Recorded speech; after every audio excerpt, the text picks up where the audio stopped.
नमस्कार दोस्तों, टेस्ट किताब में आपका स्वागत है और मैं हूं आपके साथ सन्नी यादव। तो आइए जीव विज्ञान के अंतर्गत आज अपने एक नए अध्याय की शुरुआत करते हैं जिसका नाम है प्रजनन तंत्र अर्थात रिप्रोडक्शन सिस्टम। इससे पहले हम डाइजेस्टिव सिस्टम पढ़ चुके, आपके कंकाल तंत्र पढ़ चुके, इसी के साथ जो एंडोक्राइन सिस्टम था, हमारा अंतःस्रावी ग्रंथियां थी, उनके विषय में भी हम पढ़ चुके। तो आइए आज प्रजनन तंत्र के विषय में पढ़ेंगे। ज़्यादा बड़ा टॉपिक नहीं, छोटा ही टॉपिक है, तो उम्मीद करेंगे आज की क्लास में ख़त्म करने का इसे। तो रिप्रोडक्शन सिस्टम अर्थात प्रजनन तंत्र। तो आइए पहले समझते हैं कि जो प्रजनन है वो आखिर है क्या चीज़। तो इसके एक बिंदु बनेगा, होगा अपने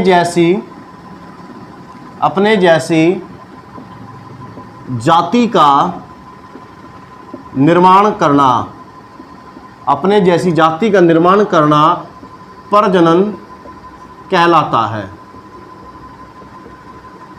अपने जैसी जाति का निर्माण करना प्रजनन कहलाता है। अपनी जैसी जाति से मतलब है अगर मनुष्य है तो उसकी जाति क्या मनुष्य जाति होगी। तो मनुष्य जाति को आगे बढ़ाने के लिए, मान लीजिए कोई भेड़ बकरी है, तो भेड़ बकरी अपनी जाति को बढ़ाने के लिए आप उस अपनी जाति को बचाने के लिए प्रजनन करती है, जिससे वो आपका जो पृथ्वी है उस पर वो बच सके आपकी। तो उसके लिए क्या करा जाएगा, प्रजनन किया जाएगा। यानी अपनी जैसी जाति के लोगों का निर्माण करना क्या कहलाएगा, प्रजनन कहलाएगा। यहाँ पे जाति से मतलब कास्ट वाली जाति से नहीं होगा आपका, ठीक है। तो उसके बाद अगर बात करें तो जो प्रजनन होगा वो दो प्रकार का होगा। प्रजनन दो प्रकार का होता है, प्रजनन दो प्रकार का होता है। यानी जो प्रजनन होगा वो दो प्रकार का होगा। नंबर एक होगा लैंगिक, और नंबर दो होगा अलैंगिक। अलैंगिक इसे बोल देंगे सेक्सुअल और उसे बोल देंगे हम एसेक्सुअल। यानी कि सेक्सुअल रिप्रोडक्शन और एसेक्सुअल रिप्रोडक्शन। देखिए लैंगिक जो जनन होगा, जो लैंगिक होगा, लैंगिक जनन की खास बात ये होगी कि लैंगिक जनन में दो व्यक्तियों की आवश्यकता पड़ेगी। यानी दो अपोजिट जेंडर की आवश्यकता होगी आपकी लैंगिक जनन में। यानी नर की आवश्यकता होगी और मादा की आवश्यकता होगी। अगर बात करें अलैंगिक जनन में, तो अलैंगिक जनन में आपकी दो की आवश्यकता नहीं होगी, केवल एक से ही आपका प्रजनन हो जाएगा। तो कोई आपसे पूछता है कि जो प्रजनन है वो कितने प्रकार का होगा, तो दो प्रकार का होगा। नंबर एक है लैंगिक और नंबर दो क्या होगा, अलैंगिक होगा। उसके बाद बात करें जो मनुष्य है, यानी हम है, तो मनुष्य में कैसा होगा, लैंगिक होगा। मनुष्य में लैंगिक प्रजनन होता है। मनुष्य में लैंगिक प्रजनन होता है। लैंगिक प्रजनन का मतलब है कि भाई अगर जो मनुष्य है तो उसमें जो प्रजनन होगा वो लैंगिक प्रकार से ही होगा। यानी इसमें दो की आवश्यकता होगी प्रजनन करने के लिए, मेल की और फीमेल की, ठीक है। उसके बाद बात करें तो अगला लिखेंगे, अगला पॉइंट होगा मनुष्य जरायुज प्राणी है। मनुष्य जरायुज प्राणी है। जरायुज को इंग्लिश में बोल देते हैं हम विविपोरस। मनुष्य जरायुज प्राणी है। ध्यान से समझ लेंगे, विविपोरस इसका मतलब ये होगा कि जो मनुष्य है वो शिशु को जन्म देगा। यानी जो अपने जैसी संतान को जन्म देता है उसे हम क्या कहेंगे, जरायुज कहेंगे। इंग्लिश में विविपोरस बोलेंगे। लेकिन जो अंडे को जन्म देता है, जो अंडे को जन्म देता है उसे हम अंडज कहते हैं। इंग्लिश में ओविपोरस बोलते हैं। इसे विविपोरस बोलेंगे, उसे ओविपोरस बोलेंगे। जैसे कबूतर हो गया आपका, ये हो गया, ये अंडे को जन्म देंगे तो ये ओविपोरस होंगे आपके, और ये मनुष्य क्या होगा आपका, विविपोरस होगा आपका, ठीक है। उसके बाद बात करें मनुष्य एक लिंगी है। अगर आपसे पूछा जाएगा क्या मनुष्य दो लिंगी है, एक लिंगी है, ये इनमें से कोई नहीं है, तो आप क्या बताओगे, मनुष्य एक लिंगी है। एक लिंगी का मतलब यह है कि जो मनुष्य है, यानी जो मनुष्य जाति है, उसमें केवल एक ही प्रकार का रिप्रोडक्शन सिस्टम पाया जाएगा। यानी अगर मेल है तो मेल में मेल रिप्रोडक्शन सिस्टम होगा, फीमेल है तो फीमेल में फीमेल रिप्रोडक्शन होगा। तो इस वजह से क्या कहा गया, एक लिंगी कहा गया। ठीक है, ये कुछ बिंदु थे आपके प्रजनन के विषय में। यानी अपनी जैसी जाति का निर्माण करना क्या कहलाएगा, प्रजनन कहलाएगा। प्रजनन कितने प्रकार का होगा? तो 2 प्रकार का होगा, लैंगिक होगा और दूसरा कैसा होगा? अलैंगिक होगा। उसके बाद मनुष्य में लैंगिक प्रजनन होगा। भाई 2 प्रकार का था, लैंगिक और अलैंगिक, तो मनुष्य में कैसा होगा? तो मनुष्य में कैसा होगा? लैंगिक होगा। उसके बाद बात करें तो मनुष्य कैसा प्राणी है? जरायुज प्राणी है, विविपुरुष है, यानी वो अपने जैसे शिशु या संतान को ही जन्म देता है। उसके बाद करें तो मनुष्य क्या है? एक लिंगी है। एक लिंगी का मतलब क्या है? उसमें एक ही जैसा रिप्रोडक्शन सिस्टम पाया जाएगा, यानी मेल है तो मेल रिप्रोडक्शन सिस्टम होगा और फीमेल है तो फीमेल रिप्रोडक्शन सिस्टम होगा। ठीक है, अब आइए आगे बढ़ते हैं इसमें। बाकी इसकी जो पीडीएफ है आपको जो टेलीग्राम चैनल है टेस्ट किताब, उस पर प्राप्त हो जाएगी, तो केवल आप चीज को यहाँ पे समझ लें, बाकी नोट वहां से कर लेंगे। आपको जो पीडीएफ है, जो भी चीज आपको बोर्ड पे कराई जा रही है, वो सारी की सारी जो चीज है वो आपको टेलीग्राम चैनल पर उपलब्ध हो जाएगी। ठीक है, तो अब हम पढ़ेंगे पहले यहाँ पे नर जनन तंत्र के विषय में। नर जनन तंत्र, नर जनन तंत्र अर्थात मेल रिप्रोडक्शन सिस्टम।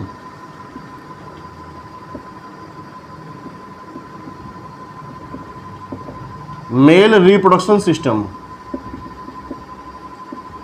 भाई हमें तो किसके विषय में पढ़ना है? हमें तो मनुष्य के बारे में पढ़ना है, तो मेल और फीमेल के विषय में पढ़ना है।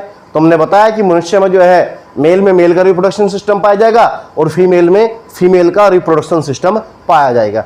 तो पहले हम देख लेंगे नर जनन तंत्र को, उसके बाद देख लेंगे हम मादा जनन तंत्र को। अगर नर जनन तंत्र की बात करें तो हमारा पहला बिंदु होगा नर जनन तंत्र के प्रमुख भाग। कि जो नर जनन तंत्र है, जो मेल रिप्रोडक्शन सिस्टम है, उसके प्रमुख पार्ट क्या क्या हैं, यानी जो प्रजनन तंत्र है उसमें कौन कौन से पार्ट आते हैं। ठीक है, तो बात करेंगे नंबर 1 की बात करेंगे, एक जोड़ी वृषण। मनुष्य में एक जोड़ी वृषण पाए जाएंगे। वृषण को बोल देते हैं इंग्लिश में टेस्टिस, यानी कि 1 पेयर टेस्टिस होंगे मनुष्य में। उसके बाद बात करें तो होगा नंबर 2 सहायक नलियां। सहायक नलिका, यानी कि उसमें कुछ डक्ट पाई जाएंगे, कुछ पाइप्स पाए जाएंगे, उन्हें बोला जाएगा सहायक नलियां, यानी एक्सेसरीज डक्ट बोल सकते हैं आप। ठीक है, उसके बाद अगली बात करें तो होगा नर ग्रंथियां। नर ग्रंथियां, यानी इसमें कुछ ऐसी ग्लैंड्स पाई जाएगी जो उसके नर होने का, यानी कि जो उसका जो मेल है उसे दर्शाएंगे, आपकी नर ग्रंथियां। ठीक है, उसी के साथ अगर हम अगले बिंदु की बात करें तो होगा हमारा नंबर 4 बाह्य जननेंद्रियां। बाह्य जननेंद्रिय, यानी कोई खास प्रयोग नहीं है, तो केवल हमें जो पढ़ना है केवल इन 3 के बारे में पढ़ना है, वृषण के बारे में, नलिका के बारे में और नर ग्रंथियों के बारे में। तो आप याद रख लेंगे। अगर बात करें कि जो नर जनन तंत्र है उसके 4 प्रमुख भाग है। वृषण है, एक जोड़ी वृषण, हमेशा वृषण से बारे में पूछा जाएगा कि वृषण कितने होंगे, तो वृषण 2 होंगे आपकी। ठीक है, एक जोड़ी वृषण होगा, सहायक नलिका है, नर ग्रंथियां हैं और बाह्य जननेंद्रियां हैं आपकी। ठीक है, अब इनके बारे में एक एक के बारे में पढ़ लेंगे। मेनली हमारे ये 3 महत्वपूर्ण है, तो इन्हीं के बारे में आपको पढ़ाया जाएगा। तो उसे रफ करते हैं, उसके बाद हम आगे चलते हैं आपका।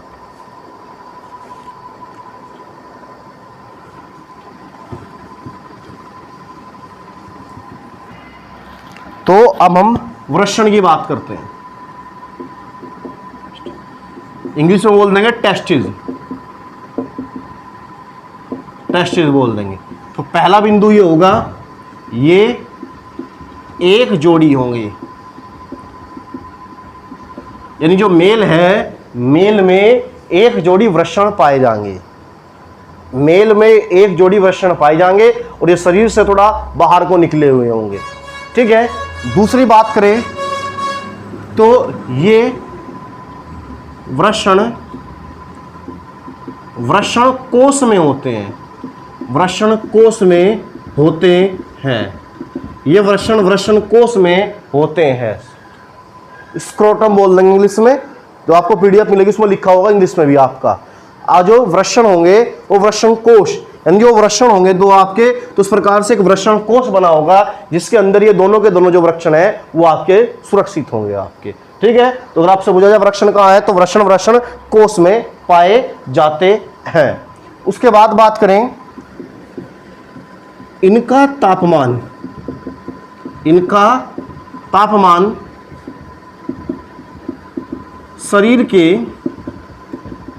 सामान्य तापमान से 2 से 2.5 डिग्री कम होता है।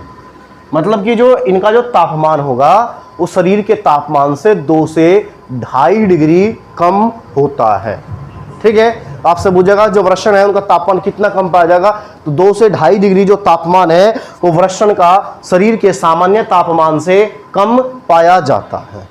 ठीक है, उसके साथ बात करें तो जो वृषण है तो वृषण के अंदर वृषण के अंदर इस प्रकार की संरचना पाई जाती है। वृषण के अंदर इन्हें बोला जाता है वृषण पालिका। इन्हें क्या बोला जाएगा, वृषण पालिका। तो वृषण के अंदर इस प्रकार की संरचना पाई जाती है, उन संरचना को हम क्या बोलते हैं, वृषण पालिका बोलते हैं। और एक वृषण में वृषण पालिका की संख्या, एक वृषण में वृषण पालिका की संख्या 250 होती है। मतलब जो एक वृषण होगा उसमें अगर वृषण पालिका की बात करें तो उन वृषण पालिका की जो संख्या होगी वो 250 होगी। ठीक है, यानी इस प्रकार की कुछ संरचना पाई जाती है वृषण के अंदर, उन्हें बोला जाता है वृषण पालिका। और एक दो वृषण होंगे हमारे, एक वृषण में कितनी संख्या होगी, 250, तो दोनों वृषण में संख्या कितनी हो जाएगी, 500 हो जाएगी। ठीक है, उसी के साथ हम अगले आगे चलते हैं, वृषण के बारे में पढ़ेंगे। तो अगला होगा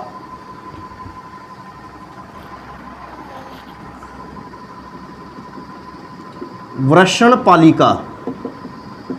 वृषण पालिका के अंदर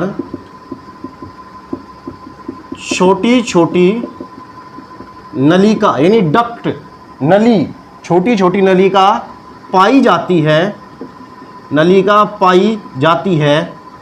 जिन्हें शुक्रजनक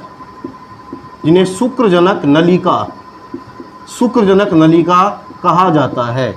जिन्हें शुक्रजनक नलिका कहा जाता है, जिन्हें शुक्रजनक नलिका कहा जाता है। यानी कि जो वृषण पालिका थी उनके अंदर छोटी छोटी नलिका पाई जाएंगी, नली पाई जाएंगी, और जिन्हें क्या कहा जाएगा, शुक्रजनक नलिका कहा जाएगा। इन शुक्रजनक नलिका के अंदर ही हमारा स्पर्म यानी शुक्राणु का निर्माण होता है। ये जो शुक्रजनक नलिका है इनमें 3 प्रकार की सेल पाई जाती हैं, तो उन सेल के अंदर शुक्राणु का निर्माण होता है। आपको पढ़ाया था, बताया था कि जो आपका जो टेस्टिस है, आपको जब हार्मोन पढ़ाया था कि मनुष्य का जो टेस्टिस है, टेस्टिस में आपका हार्मोन निकलेगा टेस्टोस्टेरोन हार्मोन, तो जो हार्मोन बनेगा वो भी यहीं पे बनेगा, आपका शुक्राणु बनेंगे वो भी यहीं पे बनेंगे, आपके सेल पाई जाएगी इनके अंदर।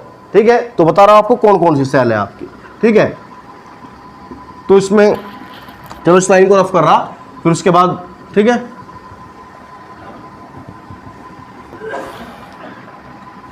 तो यहां पर बिंदु लिख रहा मैं, शुक्रजनक नलिका के अंदर 3 प्रकार की कोशिका पाई जाती है।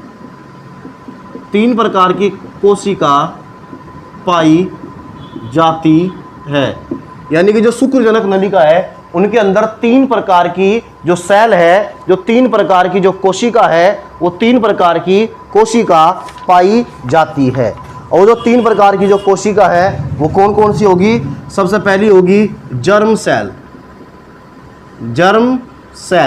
यानी जर्म सेल बोल लीजिए, ये सब बोल लीजिए जर्म कोशिका। ठीक है, तो इसके अंदर क्या होगा, इसके अंदर होगा शुक्राणु का निर्माण। मतलब जो हमारे स्पर्म बनेंगे, स्पर्म कहाँ बनते थे आपको पता था, टेस्टिस, और टेस्टिस के अंदर क्या था, वृषण पालिका, और वृषण पालिका के अंदर भी क्या था, शुक्रजनक नलिका, और शुक्रजनक नलिका के अंदर भी क्या है, सेल है। कौन सी सेल, पहली जर्म सेल, और जर्म सेल में क्या बनेगा आपका, शुक्राणु बनेगा। मतलब हम बोल देते हैं कि भाई जो शुक्राणु बनते हैं टेस्टिस में बनते हैं, लेकिन टेस्टिस के अंदर वृषण पालिका, वृषण पालिका के अंदर शुक्रजनक नलिका, और शुक्रजनक नलिका के अंदर भी जर्म सेल, और उस जर्म सेल में जाके बनेंगे आपके शुक्राणु। ठीक है, उसके बाद बात करेंगे दूसरी कोशिका की बात करेंगे, उसका नाम है सर्टोली सेल। अगर सर्टोली सेल की बात करें तो ये क्या करेंगे, ये करेंगे शुक्राणु का पोषण, शुक्राणु का पोषण, यानी जो शुक्राणु है उन शुक्राणुओं का पोषण करेंगे, उन्हें न्यूट्रिशन देंगे आपका। ठीक है, तो ये काम किसका होगा, ये काम होगा सर्टोली सेल का। इसी के साथ अगर तीसरे नंबर की बात करें तो होगा आपका लीडिंग सेल, लीडिंग सेल। तो अगर लीडिंग सेल की बात करें तो लीडिंग जो सेल होगी, लीडिंग सेल होने का आपका टेस्टोस्टेरोन हार्मोन, टेस्टोस्टेरोन हार्मोन। और जब हार्मोन वाला टॉपिक पढ़ाया था आपको तो बताया था कि जो हार्मोन का निर्माण होगा वो टेस्टिस में होगा, वृषण में होगा। तो वृषण में भी कौन सी सेल है, लीडिंग सेल है, उस सेल के अंदर बनेगा आपका टेस्टोस्टेरोन हार्मोन। टेस्टिस के विषय में हमारा इतना ही था। अब हम अगला दूसरा बिंदु पढ़ेंगे। हमने बताया था क्या था, जो नर प्रजनन तंत्र है उसमें हमने बताया था एक जोड़ी वृषण है, ठीक है, सहायक नलिका है, नर ग्रंथियां है, बाह्य जनेंद्रियां है आपकी। तो हमने टेस्टिस के बारे में तो पढ़ लिया, पूरा टेस्टिस के बारे में पढ़े जितने बिंदु थे। अब हम पढ़ेंगे जो हमारी सहायक नलिका है उनके बारे में।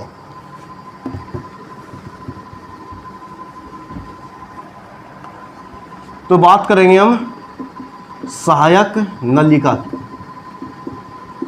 एक्सेसरीज डक्ट बोल देते हैं, सहायक नलिका।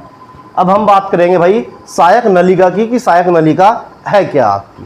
तो जो सहायक नलिका है ना, एक डक्ट टाइप है, पाइप टाइप है, उसके अंदर छोटी छोटी और डक्ट पाई जाती हैं आपकी, यानी छोटी छोटी और नलिका पाई जाती हैं। तो नलिकाओं को देख लेते हैं, उन नलिकाओं के क्या क्या नाम है। तो उनके नाम होंगे, पहला होगा वृषण जालिकाएं, वृषण जालिकाएं। दूसरे की बात करें, दूसरा होगा हमारा शुक्रवाहिकाएं,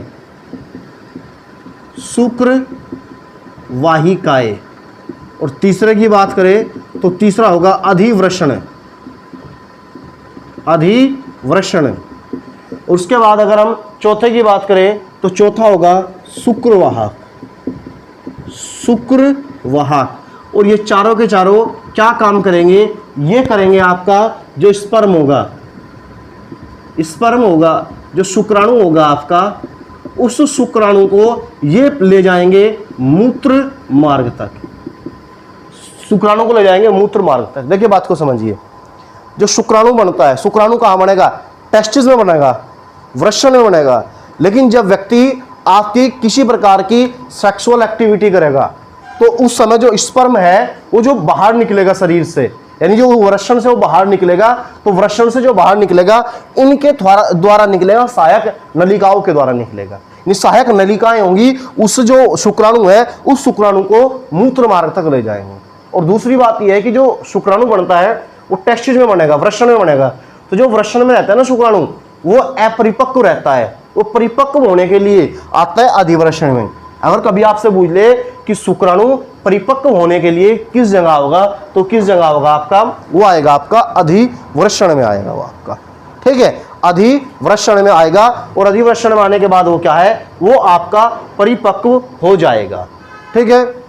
उसके बाद बात करें तो मतलब कि जो मेन जो फाइनली है ना, फाइनली जो मूत्र मार्ग तक मतलब शुक्राणु को ले जाने का कार्य करता है, वो करता है शुक्रवाहक, शुक्रवाहक।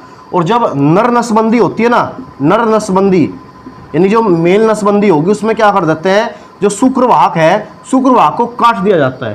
तो जब शुक्रवाहक को काट दिया जाता है तो जो शुक्राणु है, जो स्पर्म, जो शुक्राणु है वो नहीं निकल पाएगा आपका, ठीक है। तो अगर मुझे नर नसबंदी में कौन सी नलिका को काट जाता है, तो वो काट दिया जाएगा आपका शुक्रवाहक को काट दिया जाएगा। तो ये थी हमारी सहायक नलिका। अब हम देख लेंगे जो हमारी नर ग्रंथियां थी उनके विषय में।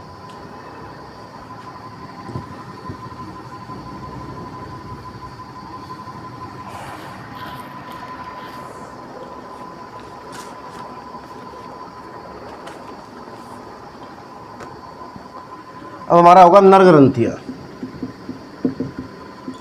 तो अगर नर ग्रंथियों की बात करें तो 3 प्रकार की नर ग्रंथि जो है पाई जाती है। 3 प्रकार की जो नर ग्रंथि है, 3 प्रकार की नर ग्रंथि होगी। तो अगर बात करें पहली कौन सी होगी, एक जोड़ी शुक्राशय, एक जोड़ी शुक्राशय, शुक्राशय पाए जाएंगे एक जोड़ी है आपके, ठीक है। उसके बाद बात करें तो पुरुष ग्रंथि, पुरुष ग्रंथि, और एक होगी बल्बो यूरेथ्रल ग्रंथि,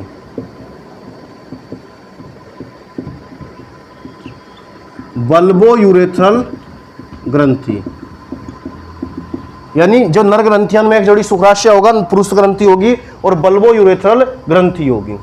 तो अगर बात करें एक जोड़ी शुक्राशय, इससे क्या निकलेगा? म्यूकस, म्यूकस यानी चिपचिपा पदार्थ निकलेगा आपका, म्यूकस बोला जाएगा उससे, ठीक है। अगर पुरुष ग्रंथि से बात करें, इससे निकलेगा सिट्रिक एसिड, सिट्रिक एसिड। और बल्बो यूरेथ्रल ग्रंथि से बात करें तो इससे निकलता है हमारा फ्रक्टोज, इससे निकलेगा फ्रक्टोज, इससे क्या निकलेगा? हमारा फ्रक्टोज निकलेगा, ठीक है। तो अगर आपसे पूछे कि फ्रक्टोज कहाँ से निकलेगा, तो बल्बो यूरेथ्रल ग्रंथि से निकलेगा। म्यूकस कहाँ से निकलेगा? शुक्राशय से। सिट्रिक एसिड कहाँ से निकलेगा? तो सिट्रिक एसिड निकलेगा हमारा पुरुष ग्रंथि से। तो अगर बात करें sperm, sperm plus mucus plus citric acid plus fructose, इन सारी चीजों को मिला के हमारा बनेगा सीमन। सीमन को बोल देंगे वीर्य, ठीक है। इन सारी चीजों को जो मिला के वो हमारा सीमन का निर्माण होगा, सीमन का निर्माण होता है। और जब व्यक्ति जो होगा उसका जो सीमन है वो एक बार में आपका कम से कम 3 ml निकलता है, 3 ml सीमन निकलता है एक व्यक्ति में कम से कम। और 3 ml में लगभग 30 जो है लगभग 3 ml, जो 3 ml जो है 3 ml सीमन निकलता है। और इस 3 ml सीमन में लगभग 30 मिलियन शुक्राणुओं की संख्या होती है, 30 मिलियन शुक्राणुओं की संख्या होती है। अगर किसी व्यक्ति के सीमन में लगभग 30 मिलियन शुक्राणु निकल रहे हैं तो वो आपका स्वस्थ शुक्राणु माने जाएंगे आपके, ठीक है। अगर इससे कम निकलते हैं, अगर 30 ml से शुक्राणु कम निकलते हैं तो उस व्यक्ति को गर्भधारण संबंधी यानी जो संतान पैदा करने संबंधित समस्याएं पैदा हो सकती है। तो ये था हमारा नर जनन तंत्र, मेल रिप्रोडक्शन सिस्टम। अब इसी के साथ हम पढ़ेंगे मादा जनन तंत्र के बारे में, यानी कि फीमेल रिप्रोडक्शन सिस्टम के विषय में। तो आइए अब चलते हैं हम फीमेल रिप्रोडक्शन सिस्टम की ओर। तो देखते हैं मादा जनन तंत्र के विषय में। तो अब होगा हमारा मादा जनन तंत्र यानी कि फीमेल रिप्रोडक्शन सिस्टम, मादा जनन तंत्र बोल लेंगे आप इसे फीमेल रिप्रोडक्शन सिस्टम।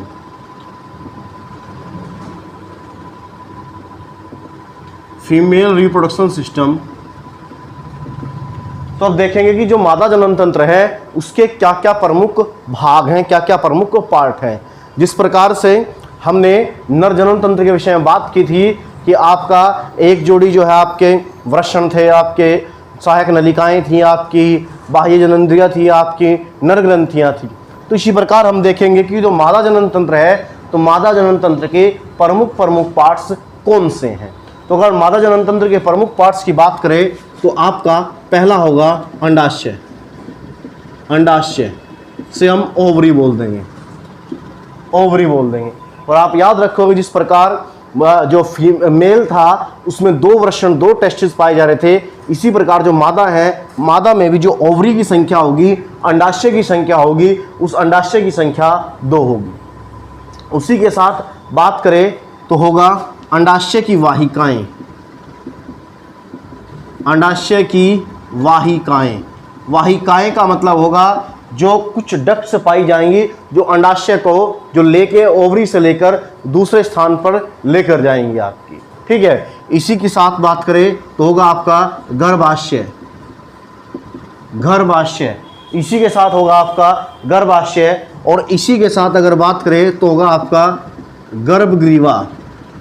गर्भग्रीवा। और इसी के साथ बात करें तो होगी आपकी योनि यानी कि वजाइना। तो अगर देखें तो फीमेल रिप्रोडक्शन सिस्टम के ये प्रमुख पार्ट हैं जिसमें अंडाशय है, अंडाशय की वाहिकाएं हैं, गर्भाशय है, गर्भग्रीवा है और आपका वजाइना है। प्रमुख रूप से हमें जो इसमें पढ़ना है वो हमें ओवरी के ही विषय में पढ़ना है, अंडाशय के विषय में पढ़ना है। इसी से क्वेश्चन पूछा जाता है आपका। ठीक है, तो अब देखते हैं ओवरी के विषय में।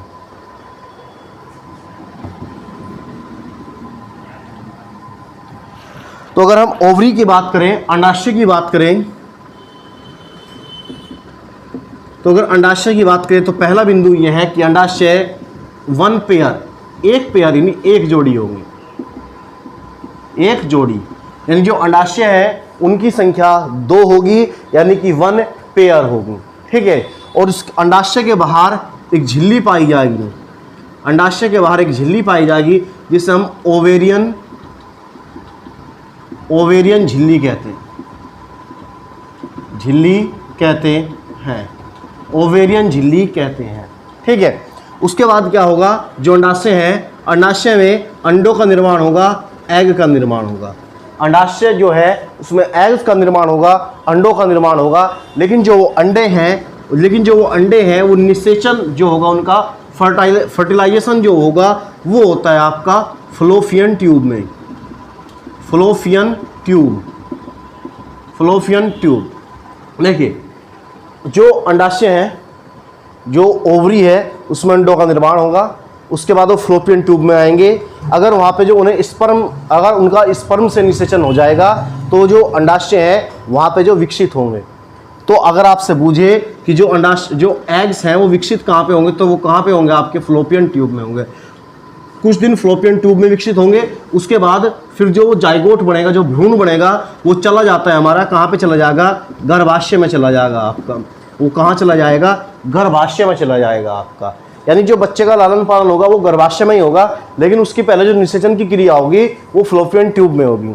अगर किसी महिला की जो फ्लोपियन ट्यूब है वो बहुत ज़्यादा बारीक है, अगर मान लीजिए किसी महिला की फ्लोपियन ट्यूब बहुत ज़्यादा बारीक है, तो महिला को मतलब कि गर्भधारण संबंधी समस्याएं बहुत ज़्यादा हो सकती है वो महिलाएं जो बांझपन है उसका शिकार हो जाएं, उसको वो शिशु को जन्म न दे सके। तो अगर किसी महिला की फ्लोपियन ट्यूब जो है बहुत ज़्यादा बारीक है तो उसका एक समाधान है, आपने सुना होगा टेस्ट ट्यूब बेबी। तो टेस्ट ट्यूब बेबी में डॉक्टर क्या करेगा कि जो महिलाएं हैं उसके जो अंडाशय है उससे एग ले लेगा, जो मेडिकल इक्विपमेंट रहते हैं, इंस्ट्रूमेंट रहते हैं, तो उनके द्वारा वो एग निकाल लेगा, महिला की ओवरी से एग निकाल लेगा, और जो पुरुष है उसका स्पर्म लेगा, और एग और स्पर्म को लेकर आपका एक ट्यूब टाइप होता है आपका कांच का, तो उसमें वो कुछ दिन तक रखेगा। वहाँ पे जो आपका जो है भ्रूण का मतलब एक प्रकार से जो आपका निषेचन की क्रिया होगी एग में और आपका स्पर्म में। उसके बाद कुछ दिन तक उन्हें उसमें रखा जाएगा, और उसके बाद जो जाइगोट तैयार होगा उसे वापस माता के गर्भ में रख दिया जाएगा। देखो, फ्लोपियन ट्यूब का काम है केवल उन दोनों का निषेचन कराना, बाकी जो बच्चा विकसित होगा वो कहाँ पे होगा, वो तो गर्भाशय में ही विकसित होगा आपका। ठीक है, तो टेस्ट ट्यूब बेबी है आपको।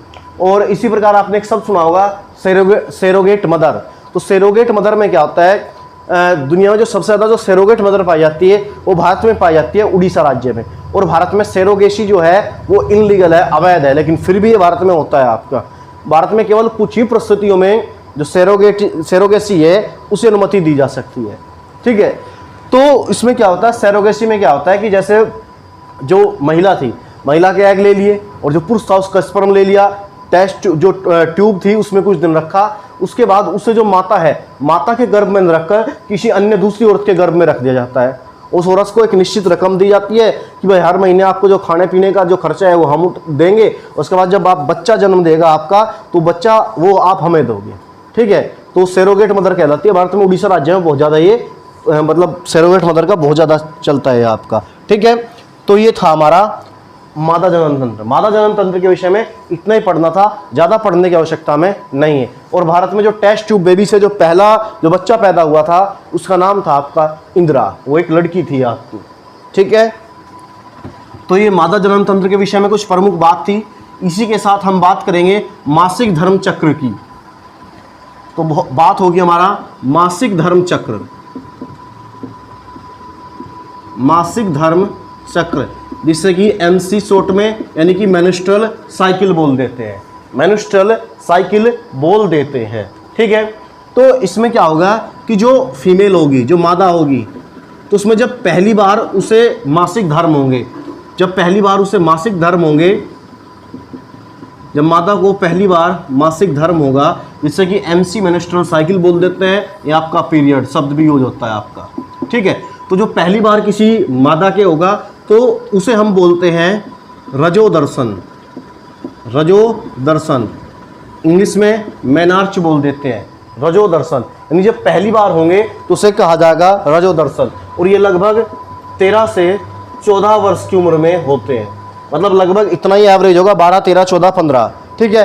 तो जो पहली बार होगा उसे कहा जाएगा रजोदर्शन। और जब महिला में अंतिम बार होते हैं, तो जो अंतिम बार होते हैं उसे कहा जाता है रजोनिवर्ती, रजोनिवर्ती, इसे बोल देते हैं मेनोपोज, इसे बोलेंगे जो आपका रजोदर्शन है इसे बोलेंगे आपके मेनार्च, इसे बोलेंगे रजोनिवर्ती को बोलेंगे मेनोपोज, आपका रजोनिवर्ती, ठीक है। और ये रजोनिवर्ती लगभग 50 साल की आयु में, यानी 50 साल की आयु के बाद मासिक धर्म चक्र जो है वो आपके बंद हो जाते हैं। बाकी डिपेंड करता है, अगर किसी महिलाओं को, किसी मादा को अगर बहुत जल्दी मासिक धर्म चक्र शुरू होते हैं तो उसकी संभावना है कि 50 साल की आयु से पहले भी वो बंद हो सकते हैं, ठीक है। तो देखो मासिक धर्म चक्र में क्या है आपका, तो अगर आपसे कभी पूछे कि जो मासिक धर्म चक्र है वो, जो मासिक धर्म चक्र है वो कितने दिन का होता है, तो होगा आपका 28 दिन का, 28 दिन का। देखिए इसमें क्या है, मान लीजिए जब कोई फीमेल है, मादा है, उसको पहली बार MC हुई, मेंस्ट्रुअल साइकिल हुई है आपकी, तो जब पहली बार हुई उसके बाद फिर रोटेशन घूमेगा आपका 28 दिन का। तो उस रोटेशन में क्या होगा, हम यहाँ लिख लेंगे पहला दिन, यहाँ 28 दिन, यहाँ 14 दिन, और यहाँ पे लिख लेंगे 21 दिन, 21 दिन। तो आपका जैसा पहला दिन होगा आपका, तो पहले दिन से क्या होगा, आपका एग बनने शुरू होंगे आपके, और वो जो धीरे धीरे एग है, जैसे ही 14 दिन होगा, 14 दिन बाद वो आपके बाहर निकलने शुरू होंगे। 14 दिन से 21 दिन का टाइम पीरियड है, 14 दिन से 21 दिन का टाइम पीरियड है, बाहर निकलेंगे वो आपके। तो अगर 14 से 21 दिन के अंदर अंदर उन एग को अगर स्पर्म मिल जाता है, अगर शुक्राणु मिल जाता है, तो जो मादा है उसके आपके मान के चलो कि 95% चांसेस है कि वो मादा जो होगी वो गर्भवती होगी। अगर मेल और फीमेल जो है वो दोनों स्वस्थ है, तो आपका लगभग 95% संभावना है कि जो मादा है वो गर्भवती होगी, ठीक है। लेकिन मान लीजिए 21 दिन तक अगर स्पर्म नहीं मिलता है, 14 से 21 दिन के बीच में अगर स्पर्म नहीं मिला, तो धीरे धीरे जो एग है वो आपके टूटने शुरू होंगे, और मतलब वो जो आपके जो एग है वो आपके जो गर्भाशय की दीवार में चिपकने शुरू होंगे, और जैसे ही आपका 28 दिन कंप्लीट होंगे वो टूटकर रक्त के द्वारा, ब्लीडिंग के द्वारा वो शरीर से बाहर निकल जाएंगे आपके, ठीक है। और ये जो प्रोसेस है निकलने की बाहर प्रोसेस है, ये 2 से 3 दिन चलती है, ठीक है। तो इसे यही आपका मेंस्ट्रुअल साइकिल, इसमें ज़्यादा कुछ जानने की आवश्यकता नहीं। कितने दिन का, 28 दिन का है। 14 से 21 दिन के, 14 से जो 21 दिन का होगा उसमें गर्भधारण की संभावना होगी बहुत ज़्यादा। जब पहली बार होंगे तो उसे रजोदर्शन बोलेंगे, अंतिम बार होंगे रजोनिवर्ती बोलेंगे। पहली बार लगभग 13 से 14 साल की उम्र में होते हैं, और अंतिम बार लगभग मतलब लास्ट जो संभावना है वो 50 साल की उम्र तक होती है, ठीक है। तो जो प्रजनन तंत्र वाला टॉपिक था, रिप्रोडक्शन सिस्टम था, उसके विषय में हमें इतनी ही चीज़ें पढ़ने की आवश्यकता थी। तो आज के लिए इतना ही, कल हम नया टॉपिक शुरू करेंगे। धन्यवाद।